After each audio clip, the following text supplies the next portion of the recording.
अतिउत्तम. कारण गरीब गरजू हे हे होतकरू लोकांसाठी तर खूप चांगलं आहे. आणि जेणेकरून त्यांच्या मुलांच्या क्लासच्या फ्या, शाळेच्या फ्या आणि ह्या फ्या भरण्यासाठी याच्याकडनं लोन घ्या, त्याच्याकडनं लोन घ्या, हे करण्यापेक्षा ही जी योजना आहे ही योजना खूपच छान आहे.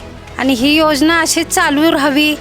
अजून त्यातनं आता 2100 रुपये जे होणार आहेत तेही असेच चालू राहू द्या. जेणेकरून हे आता लाडकी बहीण योजना म्हणतात ना, ही भावाचीच कृपा म्हणून ही चालू राहिली पाहिजे. सरकारने जी योजना काढली ती खूपच छान आहे. आणि लाडकी बहीण योजना म्हणजे हे आमचे भाऊच, जसे आमच्या पाठीशी उभे राहिले ते भाऊ, तसे आम्ही बहिणी त्यांच्या पाठीशी उभं राहून त्यांना युतीला निवडून आणू.